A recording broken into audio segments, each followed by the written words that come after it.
इसकी गहराई में उतर रहे हैं जिसने पिछले कुछ समय में काफी सुर्खियां बटोरी।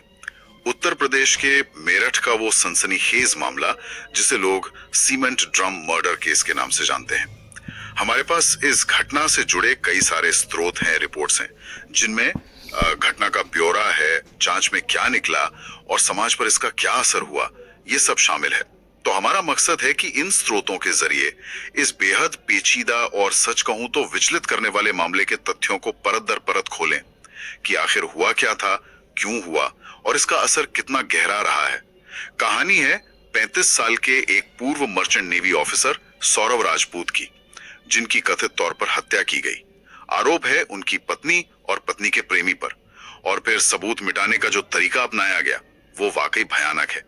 चलिए समझते हैं इसे। तो सबसे पहले पीड़ित के बारे में थोड़ी बात करते हैं। सौरभ राजपूत 35 साल के थे, पूर्व मर्चेंट नेवी अधिकारी। जी। जानकारी यह है कि 2016 में मुस्कान रस्तोगी से प्रेम विवाह हुआ था इनका। एक बेटी भी है और ये लोग मेरठ के शायद ब्रह्मपुरी या इंदिरा नगर इलाके में किराए पर रहते थे। हाँ, और ये जो पारिवारिक पृष्ठभूमि है ना, ये बहुत जरूरी है समझना, क्योंकि ये अपराध में जो विश्वासघात वाला पहलू है उसको और गहरा कर देती है। मतलब एक शादीशुदा इंसान परिवार के साथ रह रहा है, प्रेम विवाह है, एक बच्ची है, बिल्कुल बाहर से सब सामान्य जी, और फिर ऐसी घटना। ये भरोसे का कत्ल है एक तरह से। समाज में इसलिए भी शायद इतनी सनसनी फैली। सही कहा। तो अब आते हैं उस दिन पर, 4 मार्च 2025। ये वो तारीख है जब ये भयानक घटना हुई। आरोप यही है कि मुस्कान और उसका प्रेमी साहिल शुक्ला, इन्होंने घर के अंदर ही सौरभ की हत्या कर दी। लेकिन इसके बाद जो हुआ वो शायद हत्या से भी ज्यादा दहलाने वाला था। हाँ, वो जो तरीका अपनाया गया। हाँ बिल्कुल। हत्या के बाद जैसा सूत्रों में बताया गया है, शव के टुकड़े किए गए और फिर उन टुकड़ों को एक बड़े से ड्रम में डाला गया, सीमेंट और रेत के साथ, और ऊपर से ड्रम को सील कर दिया। जी, मकसद बिल्कुल साफ था, सबूत छुपाना, हमेशा के लिए। कल्पना करना भी मुश्किल है। देखिए, ये जो तरीका है ना अपराध को छुपाने का, ये अपने आप में बहुत कुछ बताता है। शव के टुकड़े करना, फिर उसे सीमेंट में डालकर ड्रम में बंद करना, ये किसी अचानक आए गुस्से या आवेश में किया गया काम नहीं लगता। प्लानिंग लगती है इसमें। बिल्कुल, एक ठंडे दिमाग की योजना दिखती है, तैयारी नजर आती है और सबूत मिटाने की एक, कह सकते हैं, चरम कोशिश। सीमेंट का इस्तेमाल खास तौर पर ये दिखाता है कि वो चाहते थे कि समय के साथ अवशेष नष्ट हो जाएं, पहचान मुश्किल हो जाए। सही। तो ये ड्रम, ये राज आखिर खुला कैसे? घर के अंदर बंद था? हाँ, ये भी एक अजीब इत्तेफाक कह लीजिए। कैसे पता चला? हुआ ये कि कुछ समय बाद मकान मालिक ने शायद घर खाली करवाने या मरम्मत वगैरह के लिए मजदूर भेजे थे। अच्छा। तो उन मजदूरों की नजर इस सील बंद ड्रम पर पड़ी। उन्हें कुछ अजीब लगा होगा, शायद वजन या कुछ तो शक हुआ उन्हें। और तब जाकर ये भयानक सच सामने आया। जी, सोचिए उन मजदूरों पर क्या बीती होगी जब उन्हें पता चला होगा कि इसमें क्या है। दिल दहल गया होगा। बिल्कुल। लेकिन देखिए, कहते हैं ना कि अपराध कभी छुपता नहीं, कोई ना कोई सुराग मिल ही जाता है। सही बात है। तो अब सबसे बड़ा सवाल, क्यों? आखिर इतनी क्रूरता की वजह क्या थी? मकसद क्या था इस सब के पीछे? पुलिस ने जांच में कई एंगल देखे। हाँ, क्या क्या सामने आया? देखिए, सूत्रों के मुताबिक एक तो पति पत्नी के बीच अनबन, मतलब वैवाहिक कलह, दूसरा पैसों से जुड़े कुछ मुद्दे, और तीसरा जाहिर है मुस्कान और साहिल शुक्ला के बीच का वो कथित प्रेम संबंध। तो ये 3 मुख्य वजहें रहीं जांच के दायरे में। जी हाँ, ये तीनों ही ऐसे मामलों में आमतौर पर मकसद होते हैं, रिश्तों में कड़वाहट, पैसा और एक्स्ट्रा मैरिटल अफेयर। सौरभ का मर्चेंट नेवी में होना, शायद लंबे समय तक बाहर रहना, इससे जुड़े पैसों के लेन देन की भी जांच हुई। अच्छा, पैसों वाला एंगल क्या था? सूत्रों के अनुसार पुलिस ये देख रही थी कि सौरभ ने बाहर से कमाकर कितना पैसा मुस्कान के अकाउंट में भेजा था। क्या कोई बड़ा अमाउंट था? क्या उसको लेकर कोई विवाद था? ये सब जांच का हिस्सा था। अच्छा, एक और बात जो शुरू में बहुत उछली थी, वो काला जादू या तंत्र मंत्र वाला एंगल। खबरें थी कि साहिल कुछ तांत्रिक क्रियाएं करता था, उसके कमरे से बिल्ली और कुछ अजीब निशान वगैरह मिले थे। इसका क्या हुआ? हाँ, ये बात आई थी सामने, मीडिया में काफी चर्चा भी हुई थी इसकी। साहिल की निजी मान्यताएं या वो क्या करता था, इस पर काफी अटकलें लगी। तो क्या ये हत्या का मकसद था? नहीं, देखिए, ये समझना जरूरी है, पुलिस ने अपनी चार्जशीट में साफ कहा है कि काला जादू हत्या का मकसद नहीं था।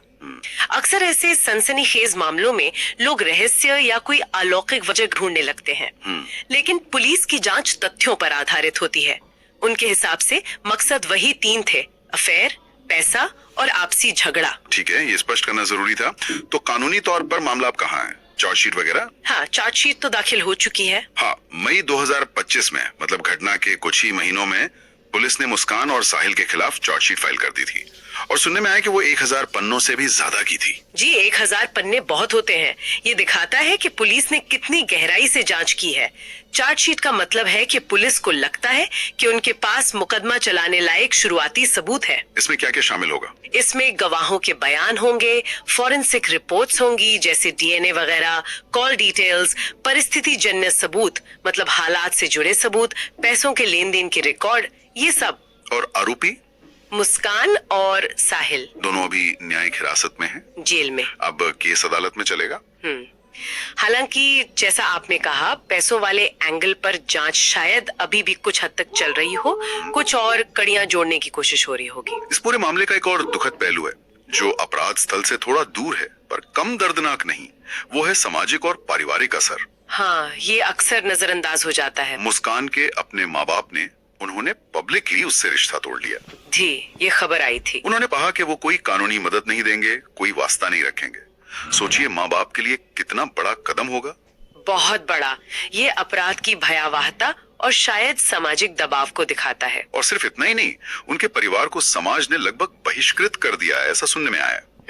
उनका काम धंधा ठप हो गया है और अब वो मेरठ में अपना घर बेचने की कोशिश कर रहे हैं क्योंकि वहाँ रहना मुश्किल हो गया है। ये दिखाता है कि अपराध का असर कितना फैल जाता है। सिर्फ पीड़ित और आरोपी तक नहीं रहता, उनके परिवारों को, खासकर आरोपी के परिवार को बहुत भारी सामाजिक और आर्थिक कीमत चुकानी पड़ती है। सही बात है। समाज का बहिष्कार, बदनामी, ये सब झेलना पड़ता है। भारत जैसे समाज में तो इज्जत और प्रतिष्ठा का सवाल बहुत बड़ा होता है। हाँ, ये तो है। तो अगर हम इस पूरी चर्चा को समेटें तो मुख्य बातें क्या निकल कर आती हैं इस केस से? मेरे ख्याल से कुछ चीजें साफ हैं। पहली, एक भरोसे के रिश्ते में इतना बड़ा विश्वासघात और उसके बाद की गई अत्यधिक क्रूरता, ये मानवीय रिश्तों के अंधेरे पक्ष को दिखाता है। दूसरी, मकसद की जटिलता, जिसमें अफेयर, पैसा, आपसी झगड़े, ये सब मिले जुले लगते हैं, भले ही पुलिस ने काले जादू वाली थ्योरी को नकार दिया हो। ठीक।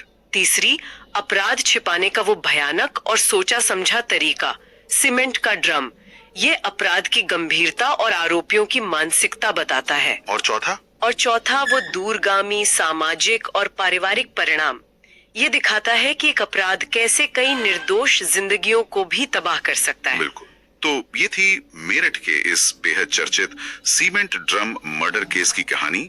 जैसा कि हमारे पास उपलब्ध स्रोतों से पता चलता है, एक ऐसा मामला जो अपनी क्रूरता, धोखे और जटिलता की वजह से वाकई सोचने पर मजबूर करता है। हाँ, सच में ये मामला इंसानी रिश्तों की उलझनों, अपराध के पीछे की सोच और समाज पर उसके असर जैसे कई गंभीर सवाल खड़े करता है। और जाते जाते एक सवाल हम अपने सुनने वालों के लिए छोड़ जाते हैं जिस पर सोचा जा सकता है, जब कोई अपराधी सबूत मिटाने के लिए इस हद तक चला जाता है, इतनी सावधानी और क्रूरता बरतता है जैसे इस मामले में हुआ, तो सच्चाई को पूरी तरह से सामने लाने, हर सबूत को जोड़ने और उसे अदालत में साबित करने में जांच एजेंसियों को कितनी मुश्किलों का सामना करना पड़ता होगा। जी, ये एक बहुत बड़ा चैलेंज होता है।